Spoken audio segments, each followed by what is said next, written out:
And we are back here on Local Decision 2024. Chris Massoglia joins us now, Blaine City Council, Ward 3, running for re-election. Chris, thanks so much for stopping by. Thanks so much for having me. I really appreciate you guys doing this. Yeah, some of our viewers know of you, some might not, so give them the 411 on Chris Massoglia. Sure. Well, thanks so much for having me again. For those that don't know, I'm Chris Massoglia. I represent North Blaine on the City Council. I was first elected in 2020, and it's been an honor and a privilege to just serve my neighborhood, my constituents. I've lived in Blaine for, almost 20 years now. Wow. So my wife and I have 2 kids, and we love the community, we love the city, and we're really excited for where Blaine is heading. So in the 4 years on the council, what have you learned? Man, it's been so much learning. People ask me if I like it, and I'm like, I love learning, so I really like the job. When I initially signed up to do this, I was like, oh, it's just going to be Monday nights, you know. And it's a lot of work to research everything. I mean, you got to learn about infrastructure, water systems, sewer systems, finance, economic development. It's a lot to learn, and I'm still learning, but I think that's one of the fun things about the job is you're always learning. So there's commitment, obviously. Yeah. But does there have to be a level of passion if you're going to do the job right? Yeah, for sure. And I think my main passion just lies in, wanting to be a voice for my neighbors, my constituents, what I'm hearing in Ward 3. And a lot of people really do care about local government because it's one of the branches or factions of government that affects us the most, right? Like roads, water, sewer, public safety, all these things impact our daily life, and so people really do care about it, and we want to get it right. What, in your eyes, is Blaine doing well now? I think Blaine's doing a lot of things really well right now. Obviously, we're really excited about Highway 65 reconstruction. The reconstruction years will obviously stink a little bit, but once it gets done, it's going to be amazing. There's going to be no stoplights, from south end of Blaine all the way up past Bunker. So it's going to be, really amazing driving through the city. And it's also going to unlock a lot of future development opportunities. I think a lot of people have been wanting to see more restaurants, more amenities, more entertainment options, more things coming into the city. And so we've been really focusing and prioritizing on trying to bring in some of those amenities and attractions. And we've been seeing a lot of progress. We're super excited about the 105th Sports Entertainment District. And then public safety. I honestly, not exaggerating, I truly believe Blaine has one of the best police departments in the metro area. I really do. Our police department is phenomenal. Everybody wants to be, part of it. We hear about other agencies dealing with recruitment issues and all that kind of stuff. And Blaine PD was fully forced for the first time in decades in 2021. And so we see a lot of people wanting to join the force because of how great our department is. And we've also seen the fruit of fully funding law enforcement, but because we've seen a decrease in crime the last 4 years. So there's a lot of areas that I think Blaine is really, excelling and doing well at, and there's obviously areas for improvement as well.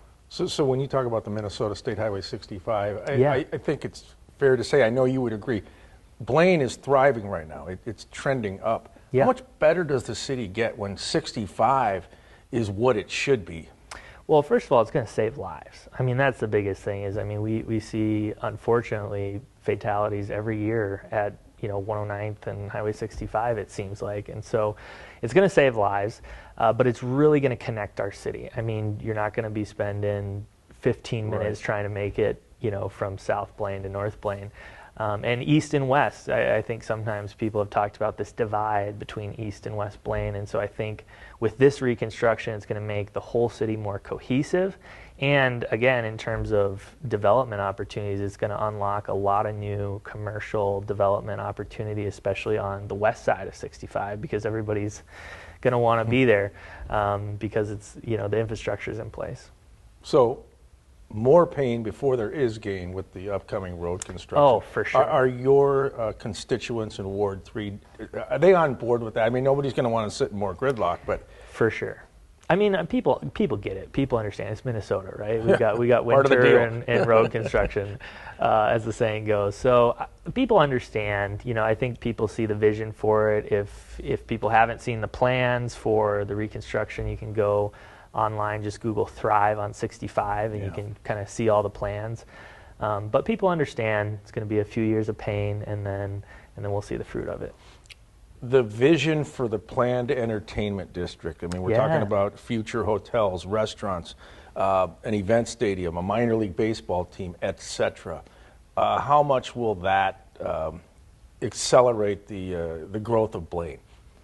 Well, it's really going to put Blaine on the map in a new and unique way. I think we've seen a lot of great things in terms of development happening in Blaine, but this is going to be on a whole nother level. I mean, we're talking about a $750 million investment into our community, and we're really wanting to partner well with the National Sports Center, Minnesota United, some of these other amazing assets that we have as a city, and we just want to build on that success and also have a place that Blaine residents can kind of call the heart of the city, or like a little downtown area. I think we've been missing that sense of a city core for a long time in Blaine, and so we're really hopeful that this area will hit the mark. We're going to have a lot of open space. It's going to be walkable, new restaurants, new retail, hopefully, you know, some exciting hotels with maybe a pool or water park or indoor playground feature for young families. So we're really excited. Mayor Tim Sanders told me a couple months ago that they may have a Christmas light display that will be better than Bentleyville up in Duluth. And I said, well, if you accomplish that, you're going to be a magnet for the whole upper Midwest. Yeah. Well, that's just one of the ideas that we have with this event stadium. There's just so many things that we can potentially play into, whether it's concerts, holiday light displays, farmers markets, you know, community events. So we're really excited about the potential, and everything's kind of yet to be determined fully, but the vision is for it to be an amazing event center. Okay, the Blaine budget for 2025, initial estimates show a 15 to 17% levy increase. Last year, the city had a double-digit tax levy increase. Yeah. Where do you land on all this? Because nobody wants to hear about taxes going up. I know. Yeah, it's tough. I haven't always supported the budget. I supported it in 2023 when we had a 7% levy increase, and then I did support it last year just because I felt the current dynamics and everything on council was really important for me to support, to keep the essential city services funded. I'm not sure if I'm going to support the budget this year. Like I said, I haven't always supported it every year. I do feel like we need to level out spending in Blaine, and I do feel like there's certain areas that we can do that. It is tough right now with inflation, right? I mean, just even basic supplies, materials, commodities are, 9 to 10% higher than they were last year. And so it is really tough. We're seeing the county have to do a big tax levy increase this year. A lot of other municipalities are in that double-digit tax increase range. So my position is that Blaine does need to try to level out spending where we can. So I am not sure exactly where I'm going to land on the budget this year, but we'll see. So what exactly would your budget priorities be? Yeah, I think public safety and public works should be the primary, biggest spenders in the budget. I think that's your primary allocation needs is public safety and public works. That needs to keep the city running, keep the city safe. I support adding the 2 new police officers every year, as we have been doing. But I think there's a lot of areas in terms of maybe some of our debt planning, our capital equipment planning, the way that we do chargebacks, where a lot of our separate funds get charged from the general fund. We have a lot of expenses in there. So I think there are areas where we can see costs cut and spending level, but again, I'm just 1 vote of 7, so I gotta try to corral the rest of the members. How do you think Blaine stacks up with other similar-sized suburbs in the Twin Cities metro?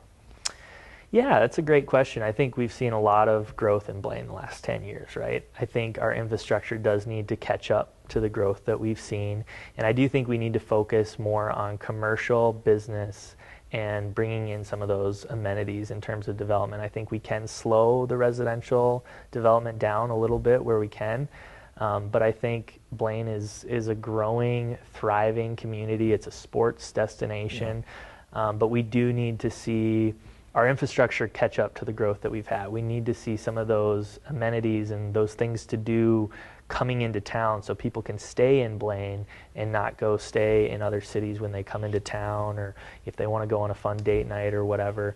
So I definitely think Blaine is, we're a top 10 city now, and I think we're starting to act like it. And is that something you see through the studies where you got Target USA Cup or 3M Open? Obviously people are in Blaine, they're competing, they're watching, etc., but some might be staying outside of the city boundary, right? Yeah, we hear that a lot, that people come into town, but there's not enough hotels, or there's not enough, parking or whatever it is that makes them want to stay in a surrounding suburb. I think even a couple of years ago at the 3M, we had some of the golfers staying at the American up in Ham Lake. It's like, man, we gotta keep them in town. We gotta capture them. Yeah, we gotta be able to accommodate the visitors and the tourism. Again, we are a sports destination city, and we're really excited about that. But we do want to continue to partner with the Sports Center, Minnesota United, 3M Open, to try to make those events just the best that they can be. Do you like to play up? I mean, Minnesota United plays in St. Paul. Yeah. Corporate offices are Golden Valley, but they train in Blaine. The analogy I would make is the Minnesota Vikings. Their headquarters is Eagan. Exactly. They might play downtown Minneapolis. So you have that synergy. And does the city and MinU, do they do enough to make sure that people know about that? Well, that's exactly what our vision would be, is to kind of be, like Eden Prairie to the Vikings, be that to the Minnesota United. And so we're trying to do everything we can to partner with them right now, and we're talking through a lot of that. Obviously St. Paul kind of wants to keep them as their thing, because St. Paul doesn't have, the same professional sports hub as Minneapolis. So it's a little bit of a battle, but I think, the Minnesota United, I think they really do love Blaine. They love the National Sports Center. They're committed to being there for their practice facility. And so we're trying to see what we can do as a city to, continue to support them. And you're very familiar with sports. I mean, if you don't meet their needs, then they might shop their shop elsewhere, right? I mean, you see it all the time. We saw the Vikings go from Eden Prairie to Eagan. Yep. Yeah, totally. It happens, but you gotta try to do what you can as a city. Yeah. You are a busy guy. You got a new movie that you're in. Reagan. Tell us about it. Yeah, so I had the pleasure of having a cameo in the Reagan film that just came out last weekend, and really excited to be in that. And I was only in one scene, so I tell people, don't go to the bathroom at the wrong time, otherwise you'll miss me. And the scene that I was in definitely was, it's pretty quick, but I'm happy to have been in the film, and I think it's a great story. Audiences love it, so I was really, really excited to be part of that. So Ronald Reagan was the great communicator.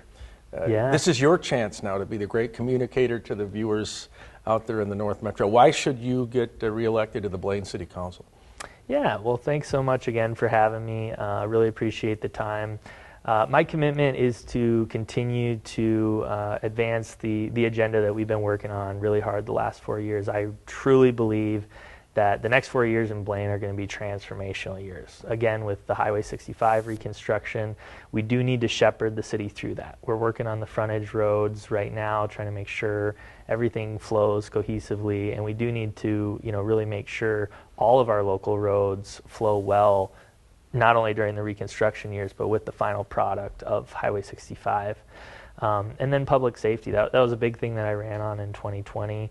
I'm fully committed to continuing to fund police, fire. We've seen a lot of great fruit. Like I said, crime has reduced dramatically in Blaine the last 4 years. We've seen our response times from our fire department from 7 minutes down to 2 minutes, which is great.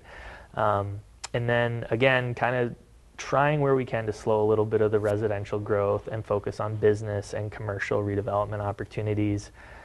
really excited about the 105th Sports Entertainment District. I think that is going to be a big part of Blaine's story going forward. So that's my platform for this year, and it was an honor to get elected in 2020, and I hope that I can earn the support of Ward 3 again in 2024. And do you have a bit of a different approach now going for re-election than when you were trying to become elected the first time? Not really, no. I think the main job of any representative in any type of government is to listen to the constituents that you have, really hear them, and then represent their needs and be their voice. And so that's what I tried to do in 2020. I went out and talked to people and said, hey, what's important to you? What issues are you concerned with? And then I just committed to being that voice at Blaine City Hall, and that's what I'm going to do this time around as well. All right, Chris, good to see you. Thanks for stopping by. All right, thank you. Yeah. Really appreciate it.